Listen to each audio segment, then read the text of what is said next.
Welcome to the RLH Project's podcast, Love Matters, where we talk about real academic research mixed with real life experiences to hopefully improve the real relationships you have with important people in your life. I'm the founder of the RLH Project and the host of the Love Matters podcast, Dr. Jenny Rosier. I'm also an associate professor of communication studies at James Madison University, a wife to my favorite person on the planet, a mother of 4 young children, and an all-around love enthusiast. As an expert in romantic and parent-child relationships, I've dedicated my life to figuring out how individuals can use communication to live happy, healthy lives connected to other people. I hope that this podcast can help you. Hello, friends! This is the first season of the RLH Project's podcast, Love Matters. For season 1, I've decided to do an in-depth 12-episode explanation of a single concept that impacts us all, attachment. I actually teach a class at James Madison University in the School of Communication Studies called Attachment Communication, and much of this season's podcast is based on my lectures from that class. And so that's the plan for season 1 of the Love Matters podcast, an in-depth 12-episode explanation of the science of attachment with relevant stories from myself and a ton of cool people I know sprinkled throughout. Lucky for you, I'm not just offering a podcast to help you understand attachment. I've also created a 60-page digital workbook that you can purchase through the link in my Instagram bio at Relationships Love Happiness or on my website, www.relationshipslovehappiness.com. This digital workbook not only complements the podcast, but it also includes extra attachment tips and information not covered in the podcast, and includes self-reflection prompts throughout that will encourage you to dig deep and reflect on your own past and current life experiences. Before you start listening to this episode, get yourself a copy of the Attachment Matters digital workbook. You won't regret it. Good morning, good afternoon, good evening. No matter what time it is, no matter where you are, I am so thankful that you are spending your time with me. Today, in episode 5, I'm going to talk about the evolution of attachment and how stress and trauma from your childhood is impacting you now. If you're following along in the Attachment Matters digital workbook, we're on chapter 5. I'd like to start episode 4 with a little bit of a recap, just to get you up to speed, especially if you haven't listened to the 3 previous episodes. So, attachment is evolving. It evolves throughout your entire life. It is considered a cradle to the grave theory, in that it begins at birth and it ends at death. So, to remind you, experiences with primary caregivers in the first few years of life lead to expectations and beliefs. These are many times referred to as mental frameworks or internal working models inside of our head. And these expectations and beliefs tell us how we should view ourselves, how we should view others, and how we should view relationships. The mental frameworks that are developed in the first few years of life are expected to be stable, and so I like to call them attachment foundations, but they are open to revision, so they can change. They are malleable. They're open to revision in light of experiences throughout the rest of your childhood, adolescence, and adulthood. So the first few years of life give you a bit of a foundation. And then as you move through life and you experience new things, you have new attachment figures, you shift your attachment needs, sometimes our attachment style or our attachment outlook changes a bit, but that foundation is always there. So I want to take you through 2 different scenarios. The first scenario is if a child has an attachment figure in early childhood that is a secure figure. And the other is the opposite. If a child has an insecure attachment figure in the first few years of life. Okay, so let's start with the first scenario. From birth, we all want an adult to be our secure base. Ideally, we have a secure attachment figure early in childhood, in those first few years. So if a child has a secure figure, children will continue to use that individual to down-regulate their stress in times of need. So anytime they're upset, they'll go back to that person that they have a secure relationship with to help them down-regulate their stress. And what this means for parents is that sometimes a child develops a secure attachment with one parent and they don't develop a secure attachment with the other parent, or they develop a more secure attachment with one parent than the other. And this means that when a toddler, preschooler, middle child, adolescent is upset, they might only go to one of the parents for help when they are in distress. And I think that sometimes parents look at that as a downside, right? Especially if you're the parent that's always being gone to. If you're having to deal with every single emotional upset of your child, it can be a bit tiring. But I think that if we shift our perspective and we think about it in a different way, your child is, yes, coming to you more than your partner, and that can be tiring. But I think if you look at it as they're coming to you because they trust you, because they believe that you will help them, because they want you to help them, because they need you to help them. And so I know that sometimes it's difficult to change your perspective, but if you can kind of take it as a compliment, right? Take it as a compliment that you are the chosen one, that you have been doing the attachment work, and it's a good sign that your child continues to come to you. So whenever they feel upset of any kind, anger, sadness, frustration, disappointment, any kind of upset, they'll likely go to the attachment figure for emotional and or physical help. So children with secure attachments might also begin to develop additional secure attachments with other adults during middle childhood or adolescence, while most times continuing to cultivate security with their original secure base adult. So even if your child is adding new attachment figures to their life, they are still likely using you as a secure base, as a attachment figure. Now here's the interesting part. If an individual in early childhood, middle childhood, adolescence, or even young adulthood experiences a negative life event, and these could be anything. I'm going to talk about some more serious negative life events like your parents get divorced, death of a close loved one, poverty, severe illness of themselves or of a close other, chronic hunger, neglect, physical, verbal, sexual abuse, close a close person in your life who gets incarcerated, domestic violence, parent mental illness, any of those negative life events.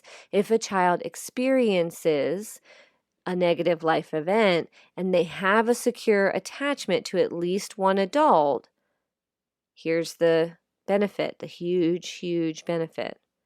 They are more likely to be able to get through that tough experience without much damage to their internal working models.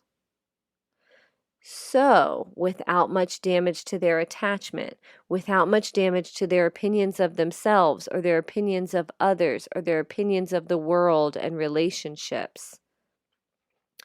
That is, of course, if the secure attachment figure in their life attends to their needs during the difficult time and helps them downregulate their stress during the difficult negative life experience. This is key. This shows you that children who have secure attachment in early childhood develop a kind of resilience, right? They develop like a buffer. And this buffer or this resilience can help them get through difficult things. It doesn't mean they come out unscathed.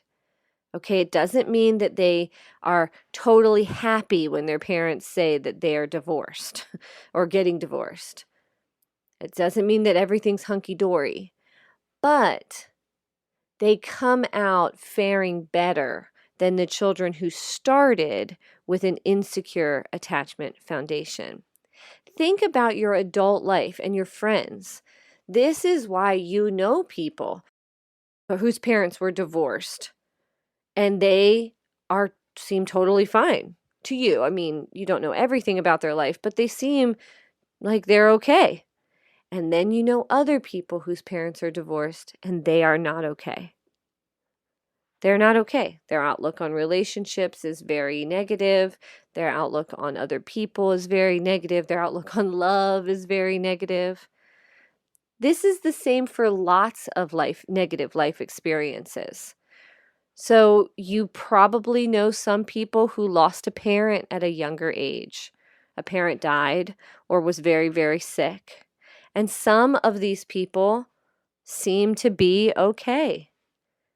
And some people are not well. I don't know everyone's experience, and I can't make an assumption that it's all attachment based. But many times, the reason that people are able to get through negative life experiences is because they have a secure attachment foundation and or a secure attachment outlook that they have developed throughout their life. And they have one or more secure attachment figures in their life. Let's listen to my friend Katie. She's 22, recently married, and the new mom to a precious little puppy. She's going to talk about a traumatic life experience that she had several years ago. After I graduated high school, right after my senior year before I went to college, in July, my dad got in a tragic car accident and he died at the scene. He had diabetes and his blood sugar was low, and he was basically like a drunk driver driving on the road and got into a collision. And, it's as not even an 18-year-old, or I guess I had just turned 18. It was pretty traumatic. And especially about to go to college, I was just kind of like, I don't really know, like my world has kind of been flipped upside down.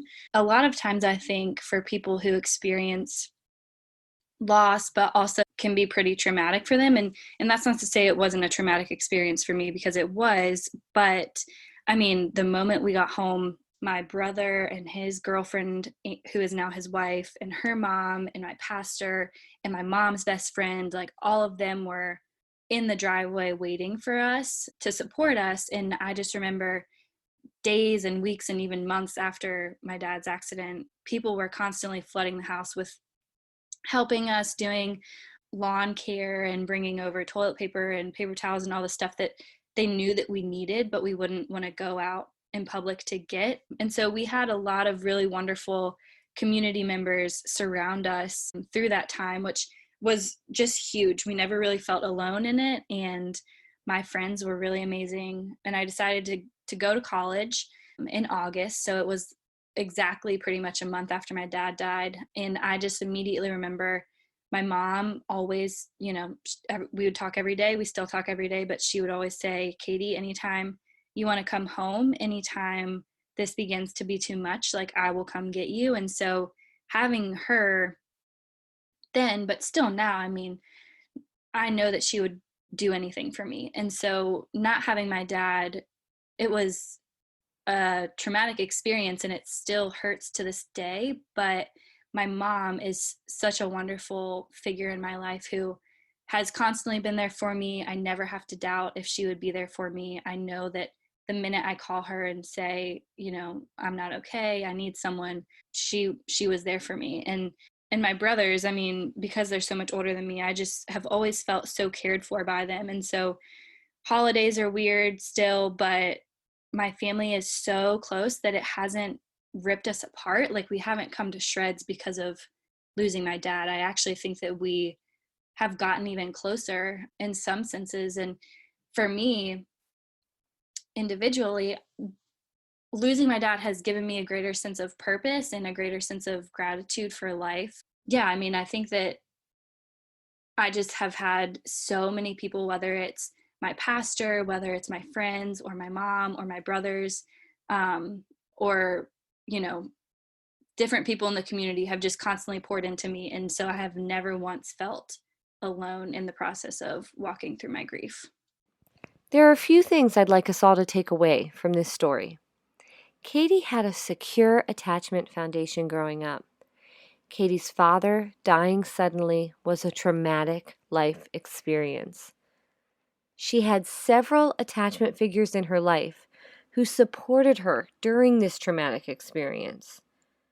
She knows that her attachment figures, especially her mom, will always be there for her.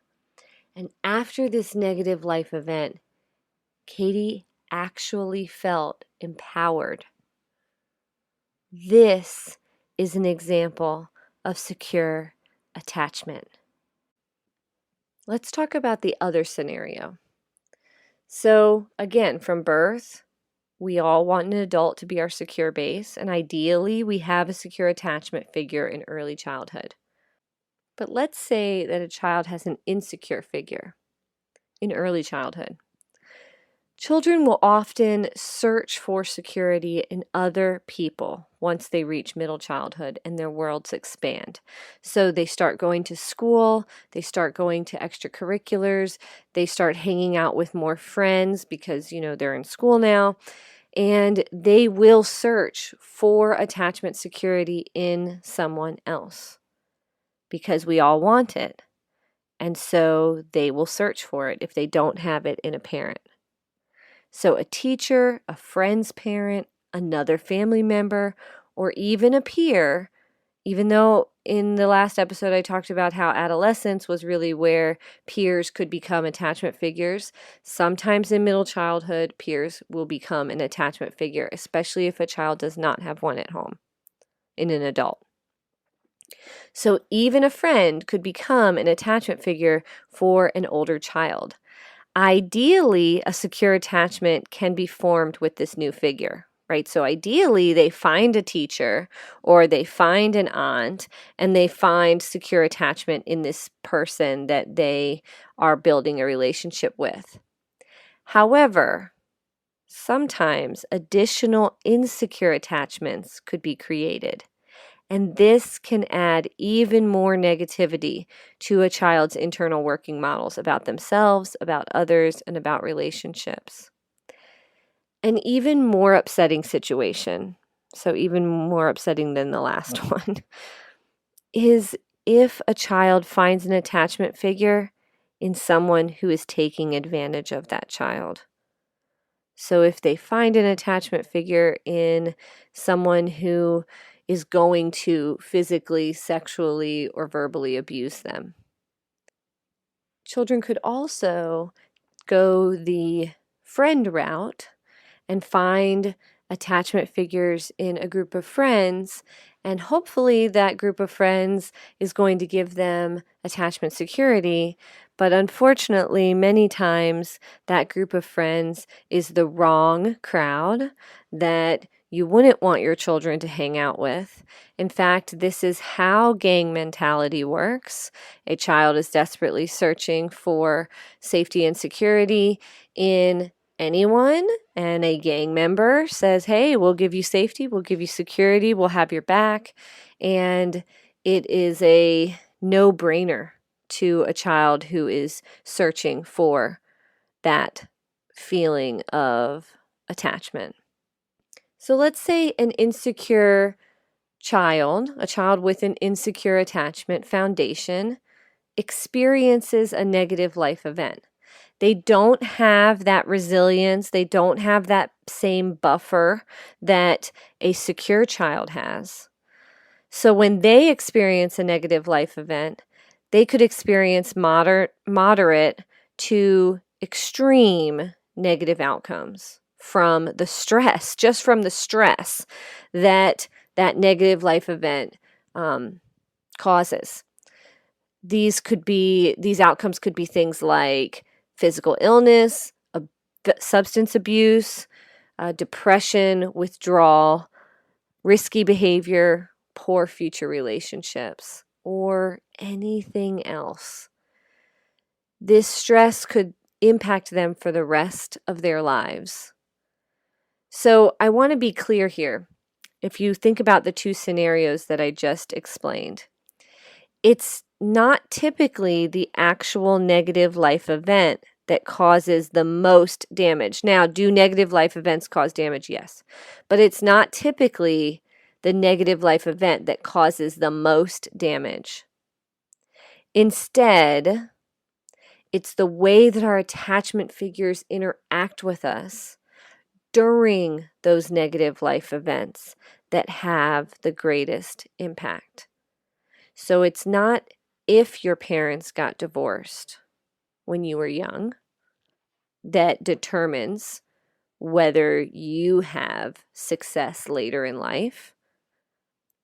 Instead, it's how secure you were with your parents and how those secure attachment figures or insecure attachment figures interacted with you during this very stressful time. It's about how you were able to downregulate your stress during the negative life event.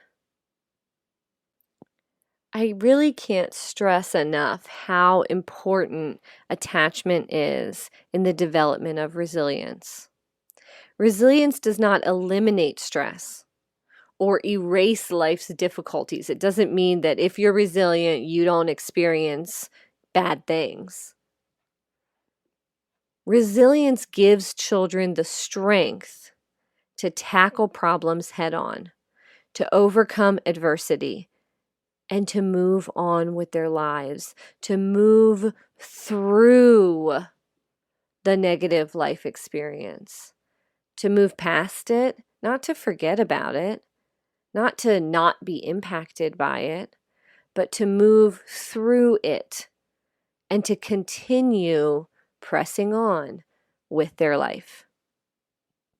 Interestingly, as we get older and into adolescence and early adulthood, once we start becoming romantically involved with our peers, we can potentially start to use them as secure attachment figures. And each relationship that we're in has the ability to positively or negatively impact our attachment style and our attachment tendencies. So if you have some not so great romantic relationships, if you have a secure attachment foundation, hopefully you are resilient to some of the trials and tribulations that you're going to experience in those early romantic relationships and you can work through them. But let's say that you have some not so great romantic relationship experiences. Those experiences are going to build on top of your attachment foundation. So, let's say that you have a really secure attachment foundation and you had a pretty great middle childhood and adolescence where you have some really rich, secure attachment relationships with adults in your life, and you really didn't experience that much negative life experiences. And then you get into your first romantic relationship and your partner cheats on you. That is a hit to our attachment, right? That makes it difficult for us to trust when we're in our next romantic relationship. But you've had this pretty secure attachment life, and so you're able to be resilient and work through this negative romantic relationship experience. And you're like, that was one relationship, I'm moving on to the next one. And you get in a next romantic relationship and that person cheats on you as well. This kind of experience can really shake even the strongest of secure attachment foundations and styles and tendencies. It can shake the attachment outlook that you have. Let's say that you get in your third romantic relationship and this person cheats on you too. I don't know many people who would come out of those three experiences unscathed. Really, they'd come out, everything's great, everything's wonderful, I'm fine. It would be very difficult to get through that. So I think that it's important to understand that every serious relationship that we have can positively or negatively build on top of our attachment foundation. So while those first few years are vital, they're vital to develop this foundation because the foundation is always there. And helping children work through negative life experiences throughout the rest of their life is vital. As a parent, you really don't have that much control of what happens when your child becomes an adult and really starts having these serious romantic relationships. And it can be very difficult sometimes to maintain an attachment secure outlook when you're experiencing some pretty negative things in your early romantic relationships. The last thing I want to talk to you about in this episode is how stress from your past impacts you now. You probably feel like at this point that you already understand this idea. I've talked several times throughout the last few episodes about how things that happen when you are a child can be carried with you in the mental frameworks of your brain through middle childhood, adolescence, and adulthood. But I really want to focus this discussion on stress specifically. And let me preface this by saying that most of what I'm about to talk about is taken directly from the Harvard Center for the Developing Child's 2014 report on how stress can impact the architecture of the brain. If you have never read this, I suggest you go and do a quick Google, Harvard study on how stress impacts the architecture of the brain. It is fascinating, and it's actually one of my favorite things to read to learn more about attachment. As their report states, learning how to cope with mild or moderate stress is an important part of healthy child development. When faced with novel or threatening situations, our bodies respond by increasing our heart rate, blood pressure, and stress hormones such as cortisol. Hopefully that sounds familiar from a couple of episodes ago when we were talking about cortisol pumping through your veins during a stressful event. The article continues by saying when a young child's stress response systems are activated in the context of supportive relationships with adults, these physiological effects are buffered and return to baseline levels. Again, I hope this makes sense to you. This is a little reminder of what we've already talked about. The result is the development of healthy stress response systems.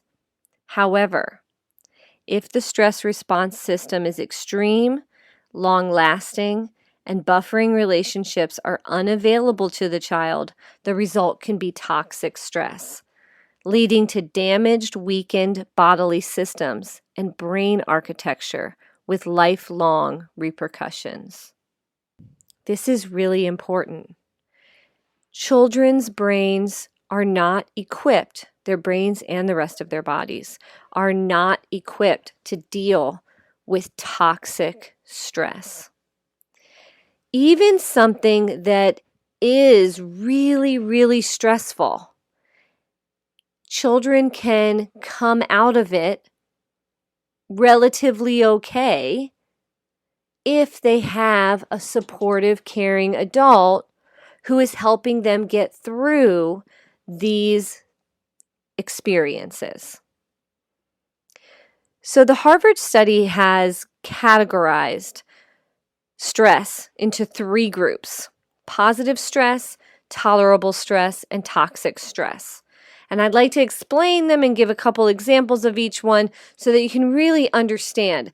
Stress is important for healthy development. So we have to experience stress. It's about who is with us when we're experiencing the stress, who is helping us get through the stress, who is teaching us coping mechanisms to get through the stress. The first category is positive stress. Positive stress is short-lived. It's not that serious. It might cause a brief increase in heart rate. Your hormone levels, a child's hormone levels might change a little bit. They might increase a little bit. This kind of stress is really like normal stress. Children can actually feel better after this stress. Like, I did it. I got through it. I was brave. I was strong. I, was triumphant. So they can tend to feel good about this kind of stress.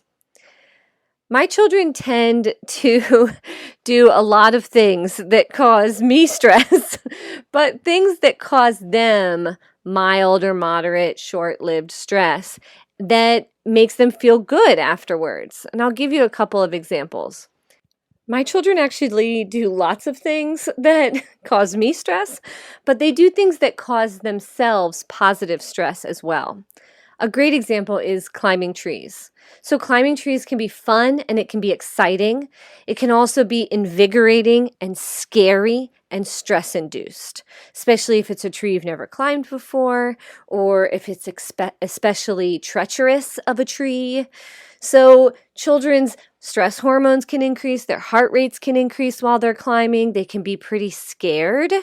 But once they do it, once they conquer the tree, they get out of the tree, they haven't fallen out, they didn't break an arm, they didn't, cry about how scared they were. They did it and they feel a bit fearless and they feel really happy about what happened. Their heart rate goes down, their stress hormones go back to a baseline, and they just experienced positive stress. Another example of positive stress. A couple of summers ago, my children, I have 4 children, and their 2 friends, so 6 children, were playing in our backyard, and the other 2 children's parents and my husband and I were sharing a meal on the deck. So we were kind of far away from them, and our kids are usually really loud, and for a minute or two they were quite quiet. And so we decided to go see what the heck they were doing. And I would say that they were with each other for about 6 minutes, 7 minutes before we got up to them. And we walk over to them and they're huddled in a little circle and they are passing around a bat. A bat. Like a flying animal bat. And so we freak out a bit. The bat is acting weird, like docile. It's letting them pass it around. And so we think it's a little odd, but nobody has a bite mark on them. Nobody has a scratch mark. And so we say, go wash your hands and we'll put the bat somewhere else in the yard. But then later that evening, my husband and I decide maybe we should look up more information about rabies and bats and how it's transmitted. And just in case you didn't know, because we didn't know before this happened either, a rabid, first of all, less than 1% of bats have rabies. So the chance of it having rabies is really low. But it was super weird that it was allowing the children to pet it and hold it without trying to fly away. So we thought maybe it was sick. So less than 1% of bats have rabies, but if a bat does have rabies, the rabies can live in the bat's saliva for sometimes an hour or two. And so if a bat licks its wings or licks its paws and touches its fur on its back, and there is rabies in the saliva, and then a child touches the bat's back, they don't need to be cut by it, they don't need to be scratched by it, and then they touch their face, and the saliva goes in their mouth or goes in their eye, they could contract rabies. So we don't know, anything about the status of this bat. And so we call the emergency room and they tell us, unfortunately, you have to bring all 4 of your children and the other 2 children in for rabies vaccinations. It was a long several weeks. We had to go back several times to get additional rounds of rabies shots. It got to be so frequent that each time that we came in to get the next round, the people in the ER would welcome our children and we would go and get the shots. Now, no kid likes to get shots, and especially getting 2 or 3 at once. Our older children weighed more than our younger children, and so their first round, they had to get 3 shots, 1 in each arm and 1 in a leg. And the nurses did it all at one time so that it would be done and over. So they got a shot in their leg and 1 in each arm at the same time by 3 different people. It was not a fun experience. But I will say, and every time, let's be clear, every time we went, it was a horror show to get them there. They did not want to go. And we're like, we have to finish this. We have to finish all the rounds of the rabies vaccinations. But when we were done with the last round of rabies shots, they were actually really proud of themselves. And they subsequently continued to tell other people, like their friends and their teachers and all kinds of other people, that they were so cool because they got rabies shots and it was really hard, but they survived it. And they felt really good about it. Some of you might be thinking, oh no, all shots are not positive stress. Like, my kid is sad for days after he gets a shot, and that's fine. But some kids take shots as positive stress. And in our case, thank goodness, they seem to have taken this experience as a positive stress experience. Just to give you another example of positive stress, anytime a child has to stand in front of an audience and sing, like at a talent show, or give a speech, or play an instrument in front of a large group of people, that's a very stress-inducing situation. But it's positive. When they're done, they feel good about it. They tend to say, wow, I did something really hard and I conquered it. So this is positive stress. The next category is tolerable stress. As the Harvard study explains, tolerable stress refers to stress responses that have the potential to negatively affect the architecture of the brain, but generally occur over limited time periods that allow for the brain to recover and thereby reverse potentially harmful effects. So the child experiences a moderate to severe negative life event, like the death of a parent, divorce of parents, persistent bullying, right? That would be a really negative life event, a frightening accident, or any of the other events, negative life events that I talked about earlier. Except the difference here, the way that it becomes tolerable, is that these children tend to have a secure attachment figure who is helping them get through this pretty negative life event. The third category is toxic stress. And I think that the best way to explain the difference between tolerable stress and toxic stress is that tolerable stress, while the negative life event can be happening for a long period of time, there tends to be a break. So there tends to be a time where things seem pretty good. That's one difference. With toxic stress, there may not be a break. It's just constant. Another difference is with tolerable stress, there is a loving, supportive adult helping the child work through their emotions during this negative life event. And with toxic stress, there may not be an adult that's able to help them. Let me also say that it might not be that there is no adult that's helping them. It might be that there is an adult who is trying to help them, but doesn't have the tools, him or herself, to do the emotion attachment work with the child.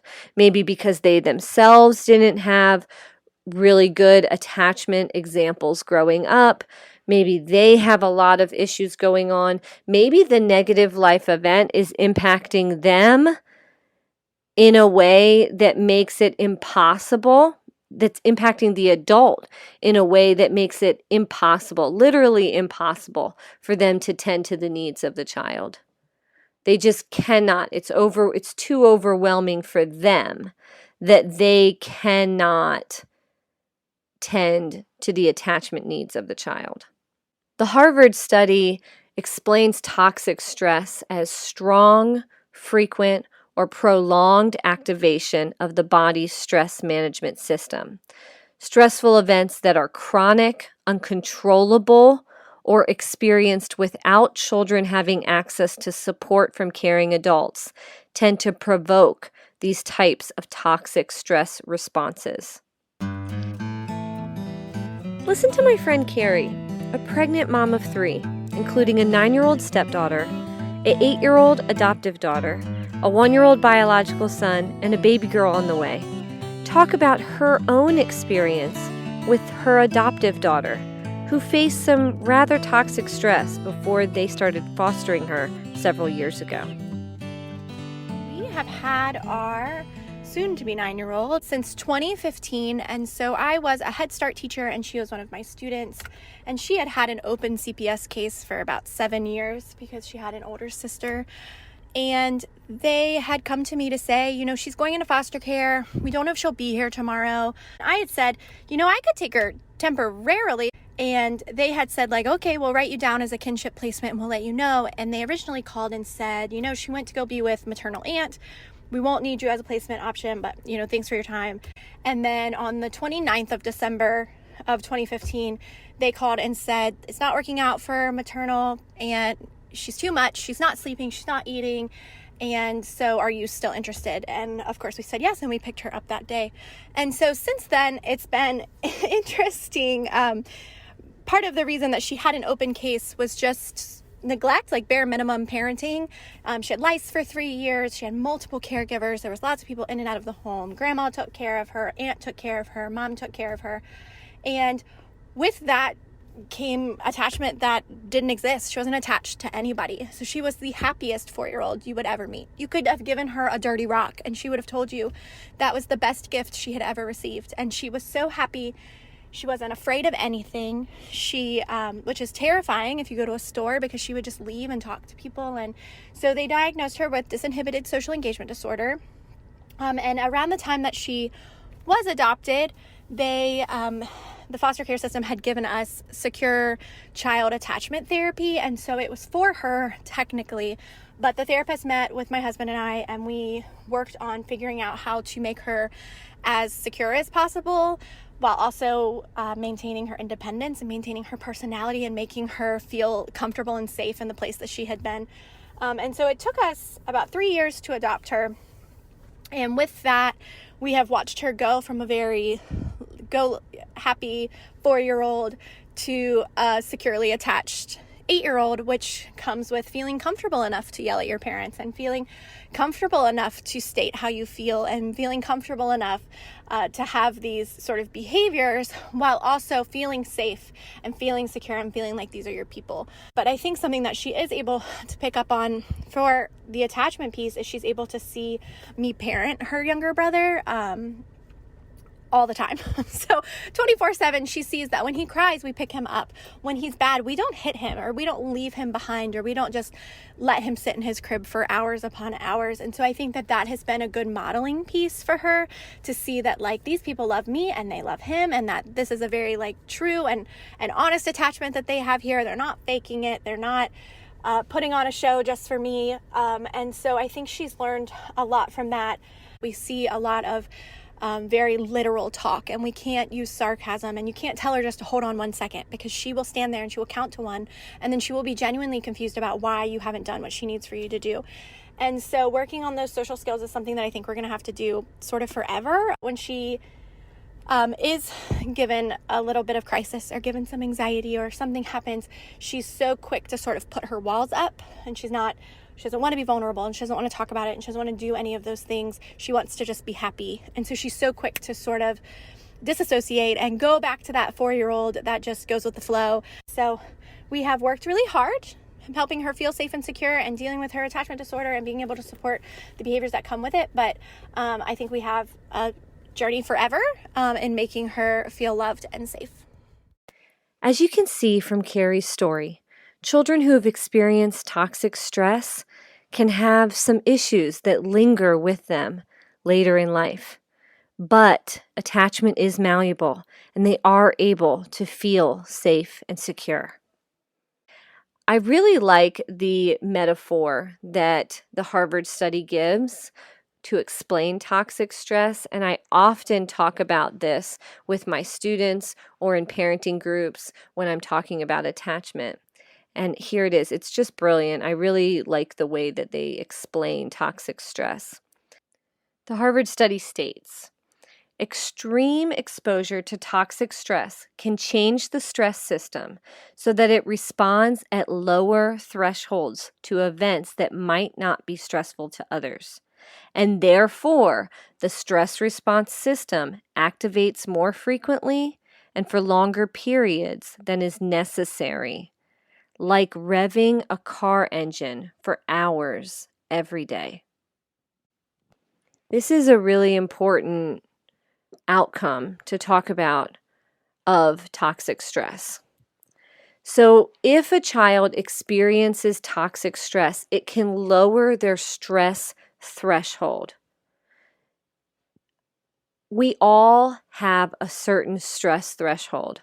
Mine happens to be rather high, and that can sometimes annoy people who I'm with.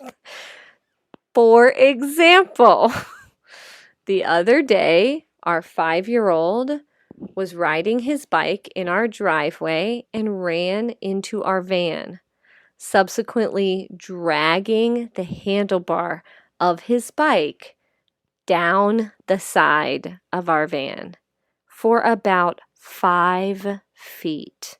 It is a long scratch. It is a deep scratch. And when I saw it, I was disappointed. And no child came and told us that this happened. I just saw it. I was disappointed, but I don't know, I didn't really get upset about it. I didn't get angry about it. Oppositely, when my husband saw it, he was furious. He was so angry. He got just really upset about this happening. I know this was an accident. I also know that we've told our children, 386 times not to ride their bikes near our cars. So that's upsetting. But a car is a car. It's not that big a deal to me. Cars are more of a big deal to my husband. His stress threshold for things like that is lower than mine. You know lots of people in your life who seem to get very angry about seemingly insignificant things. This is how stress from your childhood can impact you now. It can change the architecture of your brain. It can lower your stress threshold that will stay with you forever. Forever. And it will take a lot of work on your part to increase your stress threshold. If you have a lower stress threshold, it can cause you to be more stressed out more than you should be. Stress is really damaging to our mental health. It's really damaging to our physical health. In fact, researchers have shown that stress shortens the length of our telomeres in our DNA. And if our telomeres shrink or diminish too much, our cells stop dividing, our cells die, and we eventually die. The shortening of telomeres is directly related to length of life, and stress can shorten the length of your telomeres. It's important to learn at a young age and to continue to work hard at coping with stress. You need to teach your children how to cope with stress their whole life. And as an adult yourself, if you do not have really great coping mechanisms, you need to work towards learning some to help you get through the inevitable stress that you are going to experience. Adulting is no joke. There's lots of stress.